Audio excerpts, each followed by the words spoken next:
tell me about the erotic blueprints. How many are there? And just give me the one sentence overview of each. Yeah, there's 5 erotic blueprints. The energetic is someone who's turned on by anticipation, space, tease, longing, yearning, not having the thing. That's energetic. Uh-huh. And the sensual's turned on by all of their senses being ignited. So that's taste, touch, smell, closeness, eating something delicious. The sexual is what we think of as sex in our culture: penetration, nudity, orgasms.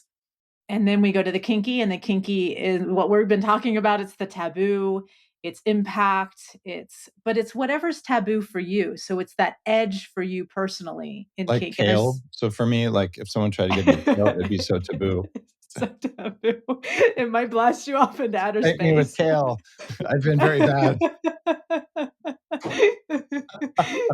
Uh, now I know your secret. Now I know the way in. Just gonna offer kale. Have an orgasm and eat kale at the same time, Oh my, Dave. It'll that's rewire okay. That's just rude. Okay, we're not going there. That's a it. yellow. That's a yellow. That's a yellow. Okay. By the way, guys, that's safe word lingo. Most of the time, red means we have to stop now. Yellow means I'm getting close to my edge, and well, you don't really say it, but green means everything's good. So Green, good to go, good to go. And then there's impact oriented. So there's psychological oriented kink and impact oriented kink. And then the final one's a shapeshifter, and that's someone who's turned on by all of it. So it's all the ones that I just talked about, and they really have the superpower of being multilingual. So they can speak all the different languages, great lovers. Shadow side, all of them have shadow sides, but the shadow side of the shapeshifter is that they shapeshift all the time to please other people, and so they're not all the time all the way fed. got it.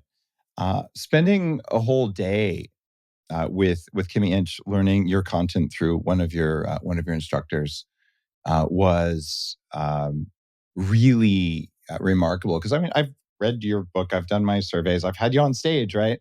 Familiar with your work, but just talking through it and really hearing other people's stories about like how, oh my God, understanding that about myself like lets me finally ask for what I want was really it was really meaningful, I would say.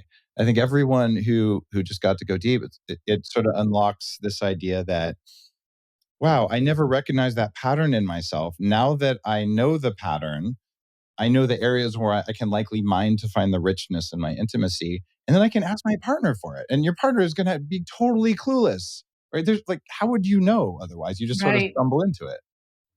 Yeah, I mean, I think that it's just like languages. You know, we have this thing about sexual incompatibility, and I don't think that we're sexually incompatible. I don't think that we're mismatched. I think oftentimes we just don't have enough information about sexuality. And so because we don't know the blueprints, and then there's on our quizzes, the majority of people with vulvas, people who identify as women, say that they are energetic and sensual.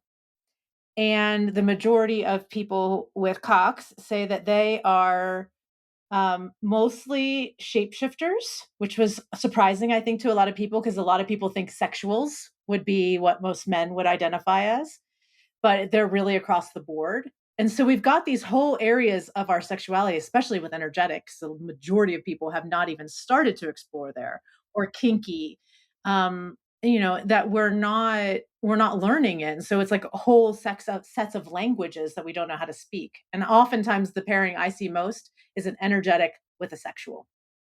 And I think that's just because they come to me because they're really struggling.